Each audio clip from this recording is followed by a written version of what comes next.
할렐루야. 7월 29일 금요일 원포인트 큐티 시간에 함께 하신 성도님들을 주님의 이름으로 환영하고 축복합니다.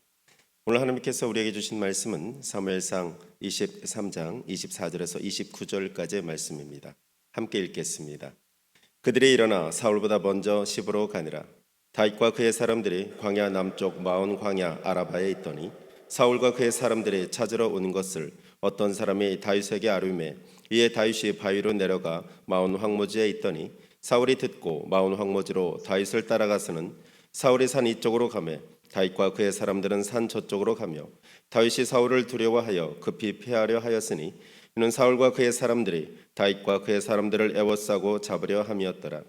전령이 사울에게 와서 이르되 급히 오소서 블레셋 사람들이 땅을 침노하나이다. 이에 사울이 다윗 뒤쪽 길을 그치고 돌아와 블레셋 사람들을 치러 갔으므로 그곳을 셀라하마누 곳이라 칭하니라. 다윗이 거기서 올라가서 엔게디 요새에 머무니라.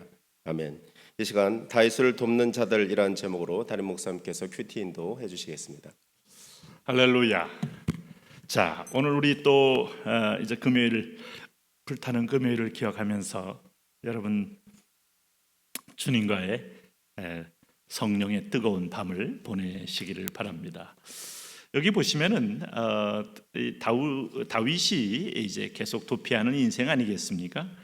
10 황무지에 숨어 있을 때 이제 10 사람들이 소위 이제 사울에게 가서 자발적으로 다윗을 이제 밀고 하지 않습니까? 여기 숨어나이다 하면서 그들이 죽을까봐 두려움에 사울의 어떤 잔악성, 또 사울이 다윗을 죽이겠다는 아주 강력한 의지를 확인하고 나니까 아마 생존을 위하여 몸부림한 거죠. 근데 하나님의 섭리와 손길 속에는 인간이 그런 의도와 의지를 갖고 있음들 결코 하나님의 뜻이 아니면 이루어지지 않는 거예요. 여러분, 우리가 잠언 14장 말씀에 악한 것도 그 쓰임에 적당하게 하신다 하는 말씀을 결코 잊으시면 안 돼요. 하나님이 역사를 주관하고 악한 자를 관리한다 하는 겁니다. 그런 의미에서 보면 오늘 이 다윗의 광야의 도피 생활이 길죠. 21장에서부터 지금 27장에 쭉 이어지는 도피 생활, 아마 돌이켜보면 총 14곳이 기록되어 있어요. 오늘 여기도 몇 군데가 나오잖아요. 기브아, 높, 가드, 아둘람굴, 유다 헤르 숲을, 십광야, 마온 광야, 엔게디 광야, 그 다음에 시글락까지 이어지는 이 광야의 여정을 지금 한 대목을 보고 있어요. 여러분, 다윗은 왜 이렇게 도망 다니는 인생이 되었을까요? 그는 여기서 한 가지 분명히 배울 겁니다. 여호와는 나의 목자시니 내가 부족함이 없으리로다. 시편 23편은 거기서 나온 거예요. 자, 인생이 자기 한계를 알고 자기 위협을 알면 여호와 로이 하나님을 부르게 되더라고요. 저희 기도 가운데 대부분의 많은 상당 부분의 기도의 중에 이런 게 나옵니다. 여호와 로이의 하나님, 나를 인도하여 주옵소서. 우리 교회를 인도하여 주옵소서. 내 인생의 후반부를 인도하여 주옵소서. 이런 기도를 하게 되는 것이죠. 왜 그런가 하면 인간의 한계, 인간의 연약을 알기 때문이죠. 오늘 다윗도 바로 시편 23편에 발화하는 현장이 이렇게 여러 군데를 도망다니는 현장이 되는 겁니다. 오늘 이 짧은 구절에서 다윗이 옮긴 여정은 매우 큽니다. 그러면서 그는 도망다닐 때 누구도 의지할 수 없는, 인간을 의지할 수 없는 존재임을 알게 돼요. 고독을 배웁니다. 그리고 하나님의 음성을 들어야 할 침묵을 배웁니다. 이게 참 중요한 겁니다. 그래서 이제 마더 테레사도 그런 말을 한 적이 있죠. 하나님은 시끄럽고 불안정한 곳에는 찾을 수 없다. 하나님은 침묵의 친구이시다. 조용할 때, 그때 우리가 비로소 하나님의 음성을 들을 수 있다. 그런 말, 이건 명상해 본 사람들만이 할 수 있는 말이죠. 그러면서 전적으로 하나님 신뢰하는 법을 배우게 됩니다. 자, 시편 20편에 다윗이 쓴 시에는 이런 배경이 그대로 깔려 있어요. 환난 날에 여호와께서 내게 응답하시고 애굽의 하나님의 이름이 너를 높이 붙드시며 어떤 사람은 병거, 어떤 사람은 말을 의지하나 우리는 우리 여호와 우리 하나님의 이름을 자랑하리로다. 자, 오늘 여기 다윗의 일행이 지금 24절에 남쪽 마온 광야 아라바에 왔습니다. 자, 그는 25절에 사울이 추격합니다.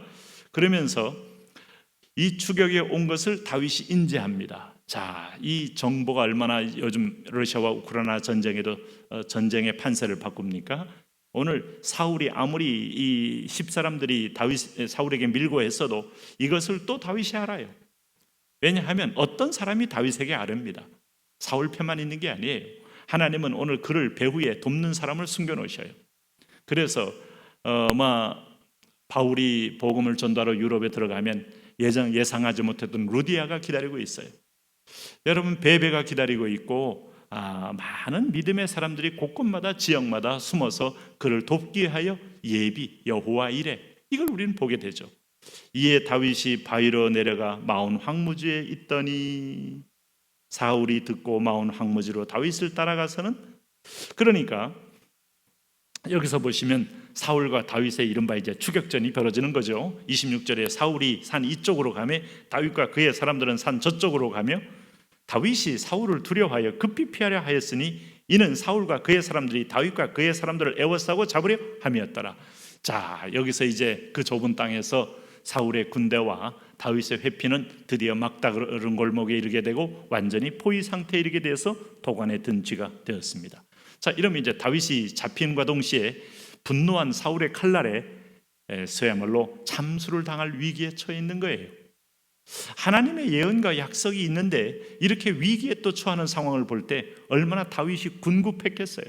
그래서 수많은 시편의 기록들이 이런 현장에서 쏟아져 나오는 겁니다. 그런데 여러분 보세요. 항상 그런 데가 중요해요. 27절에 전령이 사울에게 와서 이르되 급히 오소서, 우리 식으로 말하면 왕이시여 큰일 났나이다, 큰일 났나이다, 이러고 이제 떠드는 거예요. 블레셋 사람들이 땅을 침노하나이다. 그때에 블레셋 사람들이 침범에 들어옵니다. 놀랍지 않습니까? 다윗 하나 잡으려고 군대를 동원했던 사울은 졸지에 어쩌면 그 전력의 공백을 틈을 타서 블레셋이 일시에 쳐들어오고 있는 거예요. 얼마나 화들짝 놀랐겠어요. 다윗이 문제겠어요? 지금 모든 것을 앗아가고 수탈해가고 왕궁까지 장악해버릴 수 있는 블레셋이 쳐들어올 때 얼마나 사울이 두려웠겠습니까? 그래서 28절에 이에 사울이 다윗 뒤쪽 길을 그치고 돌아와 블레셋 사람들을 치러 갔으므로 그곳을 셀마하마누 곳이라 칭하니라. 이래서 다윗은 안전해지는 겁니다. 여러분, 고레스, 파르시아를 일으키는 고레스를 하나 상상해 보십시오. 내 종이라고 하잖아요. 나의 목자라고 하잖아요. 느부갓네살 왕이 아무리 이스라엘을 점령했어도 하나님의 때가 되면 그는 내려와야 되는 거예요. 네? 그래서 바벨론, 페르시아로 이어집니다. 아시리아로 이어집니다. 끊임없이 하나님은 대적의 제왕들도 다 사용하고 있어요. 시진핑도, 김정은이도, 심지어 푸틴도, 전 세계 모든 우리 4강의 이 주변에 있는 제국들은 하나님의 주권 아래 있습니다. 우리가 기도의 분량이 차면, 순종의 분량이 차면 통일의 물건은 하나님께서 때로는 시진핑을 통하여, 아니면 리커창을 통하여, 하나님은 김정은이를 통하여서라도 하나님 문을 열 수 있는 분이에요. 적이 아니라 하나님 손에 있는 도구에 지나지 않아요. 중요한 건 오늘 내 자신입니다. 예배자가 되고 있습니까? 여러분, 성전에서 하나님 앞에 분향이 타오르고 있습니까? 하나님을 향하여 오늘 우리가 기도가 올라가고 있습니까? 그게 막힌다면 하나님은 시진핑이를 통해 우리를 때릴 거예요. 김정은을 통하여 우리를 사람 막대기와 인생 채찍으로 쓸 겁니다. 우리가 기도가 세면 그들은 스스로 자멸합니다. 길이 열립니다. 똑같은 역사. 오늘 다윗은 도망자요, 그는 피해자요, 그는 의리요, 그는 가진 것 없었지만 완전 무장한 군인들 앞에 오늘 블레셋의 등장으로 인하여 다윗은 위기를 모면하게 됩니다. 돌이켜보니까 어떤 사람도 다윗 편이요, 블레셋도 하나님이 쓰는 도구일 뿐이요, 수많은 모든 상황에 등장하는 인물들은 이렇게 하나님의 역사를 이루어 가는 겁니다. 당신은 이 하나님을 얼마나 신뢰하고 있습니까? 하나님 아버지, 우리 하나님, 전능하신 하나님, 천만인이 나를 애워싸 진친다 하여도 나는 두려워하지 아니하리이다. 다윗이 고백한 것처럼 이 믿음을 가지고 우리가 담대하게 전진하게 하여 주옵소서. 예수님 이름으로 기도합니다.